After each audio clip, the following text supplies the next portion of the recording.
Good morning, students. Welcome to the class.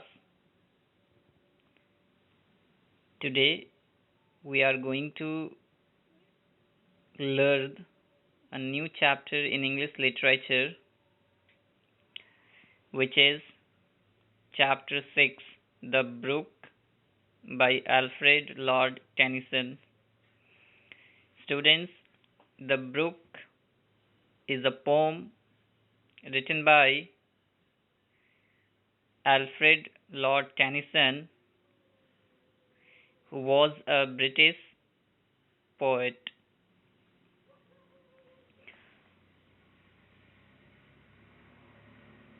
Now, the question is, what is the meaning of brook?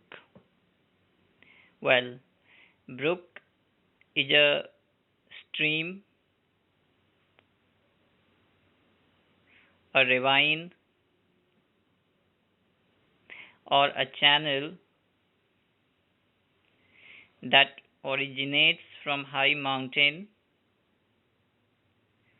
flows down the mountain, the valleys, and finally joins any river. The poem describes the journey of a stream or brook, how a brook originates, where does it originate, how does it come down the valleys and the mountains, how does it flow.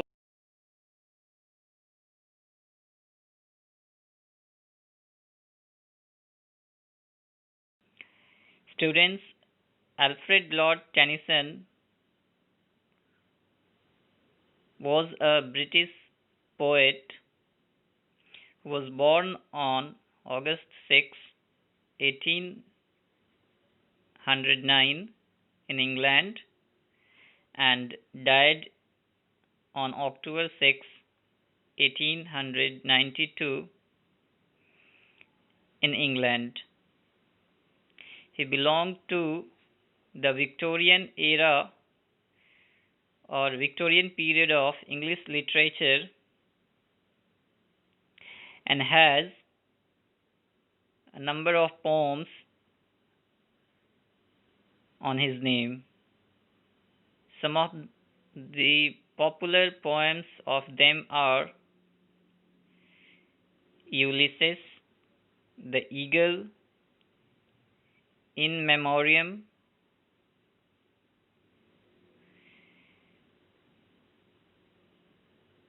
he was also awarded the Poet Laureate of Great Britain and Ireland.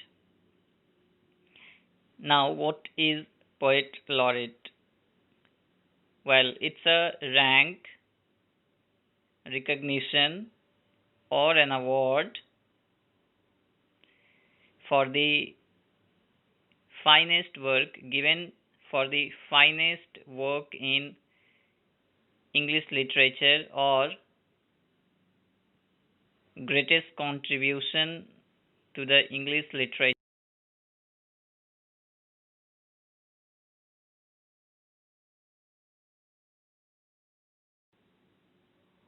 I have discussed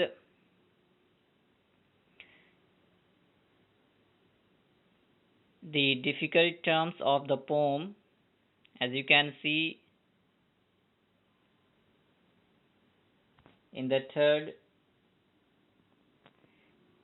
slide, these are some of the difficult words in the poem. Before we go through the poem, take a look of the words so that when you read the poem, when you go for the explanation, you have the meaning in your mind. Students, we will study the poem in two parts. Today being the first day, we will try to understand the first part of the poem before we go to the explanation. Here are some of the literary devices, poetic devices, or we say figures of speech that will help you to understand the poem better. The first one is personification. Personification is actually a method of or a way of describing any inanimated anything other than human being in a way that it seems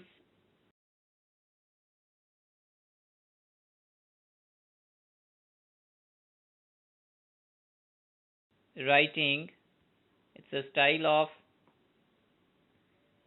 expressing any inanimate objects or beings as a human being, or to give the human characteristics to the inanimate objects or things.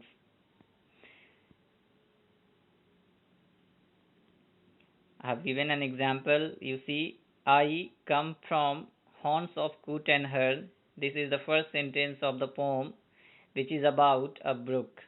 The brook itself says I, and you know I is used for human being. So the brook here is personified or has been described as a human being. So it is an example of personification. The second figures of speech is alliteration. We have already worked on alliteration. Let us discuss it again, see it again. Alliteration is the repetition of the consonant sounds at the beginning of two or more closely placed words within a line. In a line, if you find the first consonant sound of any word is repeated in the closely placed word or in the next word, that will be called alliteration. As you can see in the example, I make a sudden sally. Here, S sound is repeated at the beginning of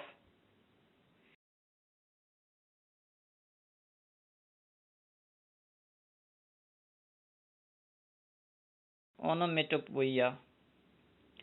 Onomatopoeia is a word which sounds similar to its pronunciation. As you can see, there are quite a few words like hiss, meow, beep, humming.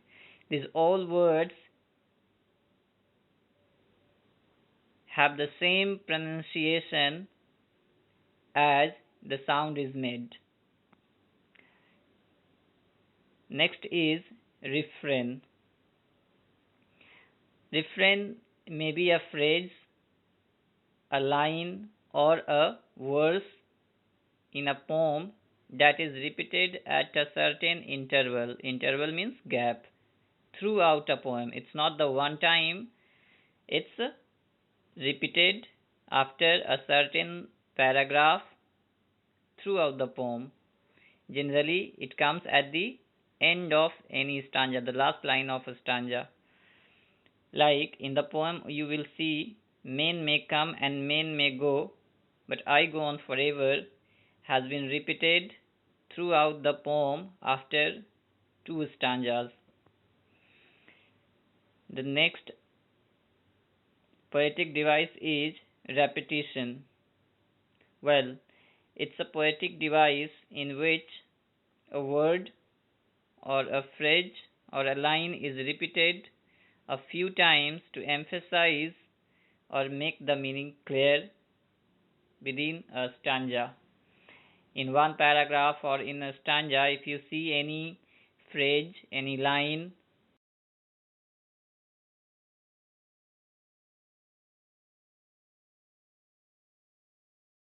Now let us move forward and try to understand the first part of the poem.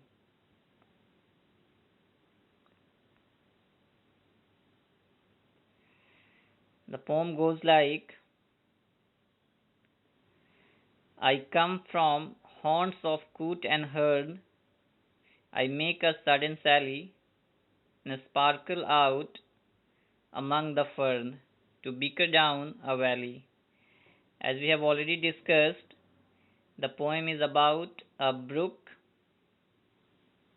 which has been personified, which has been made the narrator here. The brook itself is narrating its story as a human being. So it goes like, the brook comes from or originates from the places where the birds like coot and heron. Heron is the sort of heron. These are coot and heron are birds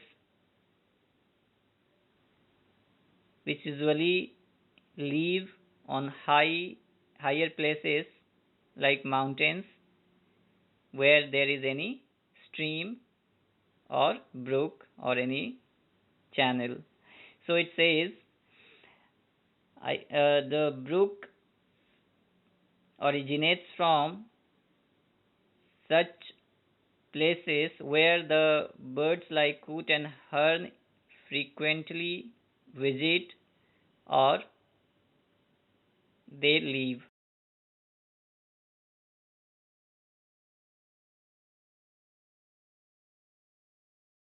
Rapidly down the valley by making noisy sounds while moving down, while flowing down. It's clear water, it's clear crystal water shines in the presence of sunlight. By 30 hills I hurry down or slip between the ridges. By 20 thoughts a little town and half a hundred breezes. The next stanza describes that after coming down the mountains and passing the valley, or during flowing further, I moves down the valley rapidly. I pass through many ridges. Ridges means range of mountains. I pass a number of 20 tops is a representative number, symbolized number. It simply means I pass many villages, towns, bridges, and I flow till I reach any field where I join.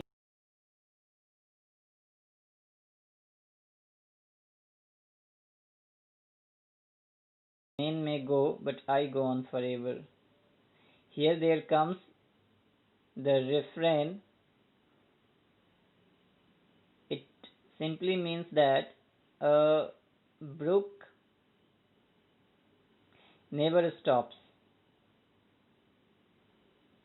It continues its journey even though it joins the brimming river, unlike a human being who comes to the earth, live his life and finally die. But a brook, a river, a stream, or a channel continuously keeps flowing. There is no stopping of a river or a stream. It always keeps flowing.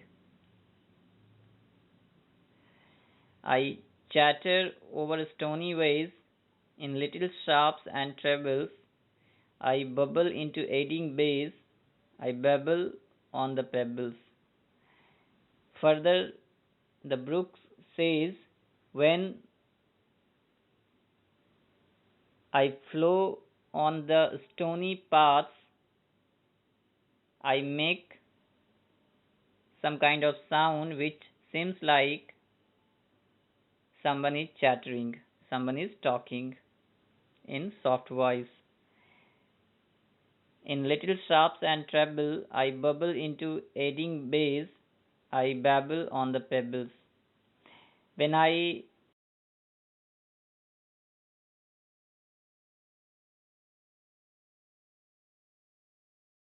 somewhere, I make a sharp, shrill noise, and where there my movement is a spiral, when I make aiding ways, where there is whirling, there I create bubble onto the water. I babble on the pebbles, and when I flow on pebbles means stones,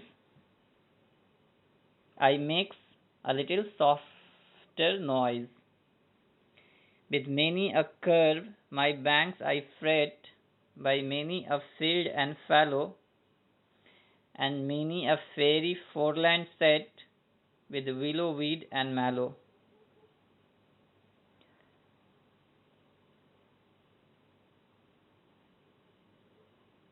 My banks are many a time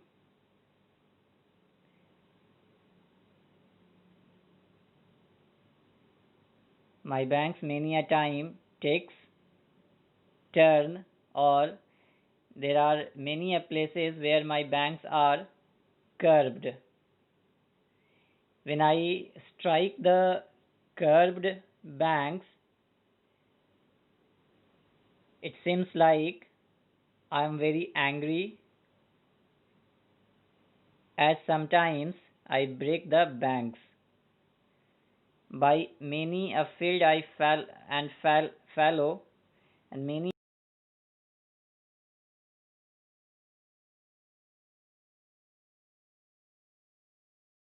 field and uncultivated land, fallow means uncultivated land,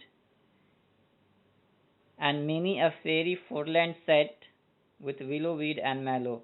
And before I join the river, there are many beautiful fields that I float through, or there are many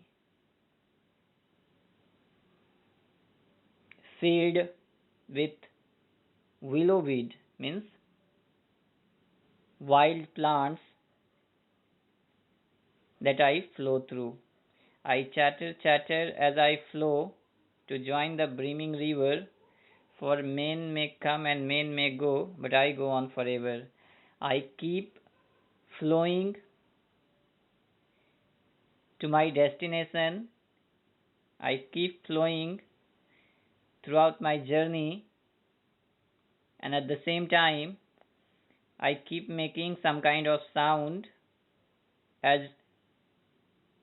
though someone is talking in soft voice. For men may come and men may go, but I go on forever. Again, it has been repeated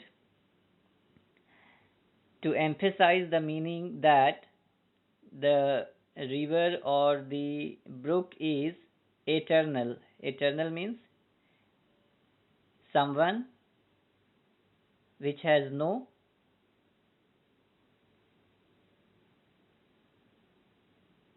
end, which lasts for